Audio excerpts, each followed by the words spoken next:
ምዕራፍ 9 የሳባም ንግሥት የሰሎሞንን ዝና በሰማች ጊዜ በግመሎች ላይ ሽቱና ብዙ ወርቅ የከበረም ዕንቁ አስጭና ከታላቅ ጓዝ ጋር ሰሎሞንን በኢየሩሳሌም በእንቆቅልሽ ትፈትነው ዘንድ መጣች። ወደ ሰሎሞንም በገባች ጊዜ በልቧ ያለውን ሁሉ አጫወተችው። ሰሎሞንም የጠየቀችውን ሁሉ ፈታላት።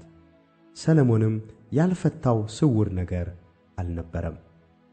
የሳባም ንግሥት የሰሎሞንን ጥበብ፣ ሰርቶትም የነበረውን ቤት፣ የማዕድኑም መብል፣ የብላቴኖቹንም አቀማመጥ፣ የሎሌዎቹንም አሰራር፣ አለባበሳቸውንም፣ ጠጅ አሳላፊዎቹንም አለባበሳቸውንም፣ በእግዚአብሔርም ቤት የሚያሳርገውን መሥዋዕት ባየች ጊዜ መንፈስ አልቀረላትም። ንጉሡንም አለችው፣ ስለ ነገርህና ስለ ጥበብህ በአገሬ ሳለሁ የሰማሁት ዝና እውነት ነው። እኔ ግን መጥቼ በዓይኔ እስካየሁ ድረስ የነገሩኝን አላመንሁም።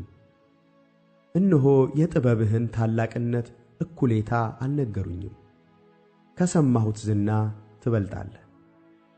በፊትህ ሁልጊዜ የሚቆሙ ጥበብህንም የሚሰሙ ሰዎችህና እነዚህ ባሪያዎችህ ምስጉኖች ናቸው።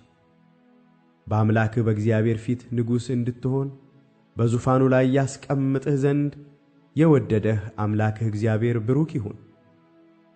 አምላክህ እስራኤልን ለዘላለም ያጸናቸው ዘንድ ወዶአቸዋልና ስለዚህ ፍርድና ጽድቅን ታደርግ ዘንድ በላያቸው አነገሰህ።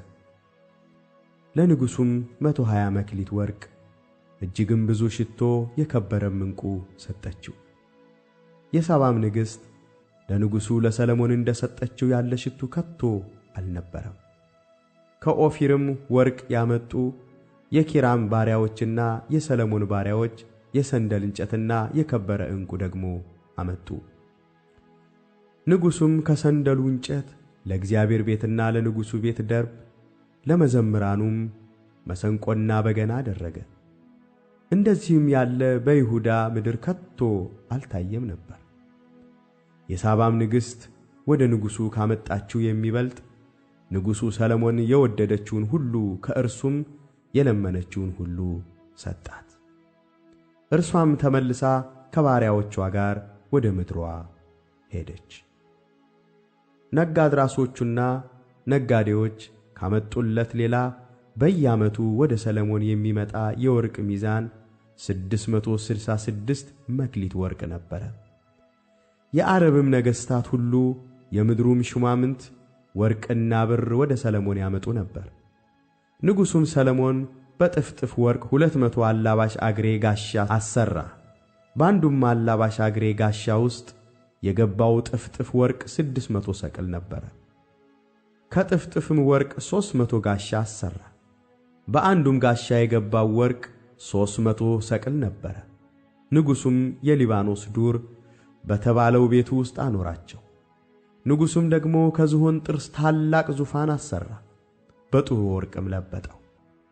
ከዙፋኑም ጋር ተጋጥመው ወደ ዙፋኑም የሚያስሄዱ 6 እርከኖች ነበሩ። የወርቅ ብርኩማም ነበረ። በዚህና በዚያም በመቀመጫው አጠገብ 2 የክንድ መደገፊያዎች ነበሩበት።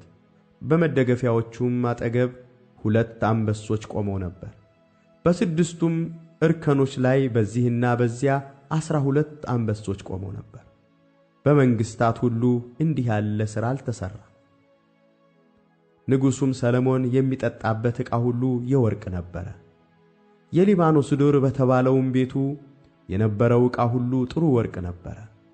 በሰሎሞንም ዘመን ብር ከቶ አይቈጠርም ነበር። ለንጉሡም ከኪራም ባሪያዎች ጋር ወደ ተርሴስ የሚሄዱ መርከቦች ነበሩት። በሦስት ዓመትም አንድ ጊዜ የተርሴስ መርከቦች ወርቅና ብር፣ የዝሆንም ጥርስ፣ ዝንጀሮና ዝንጉርጉር ወፍም ይዘው ይመጡ ነበር። ንጉሡም ሰሎሞን ከምድር ነገሥታት ሁሉ በባለጠግነትና በጥበብ በለጠ። የምድርም ነገሥታት ሁሉ እግዚአብሔር በልቡ ያኖረውን ጥበብ ይሰሙ ዘንድ የሰሎሞንን ፊት ሊያዩ ይመኙ ነበር። እያንዳንዱም ገጸ በረከቱን የወርቅንና የብርን ዕቃ፣ ልብስንና የጦር መሣሪያን፣ ሽቶውንም ፈረሶችንና በቅሎችን እየያዘ በየዓመቱ ያመጣ ነበር። ሰሎሞንም ለፈረሶችና ለሰረገሎች 4,000 ጋጥ 12,000ም ፈረሰኞች ነበሩት።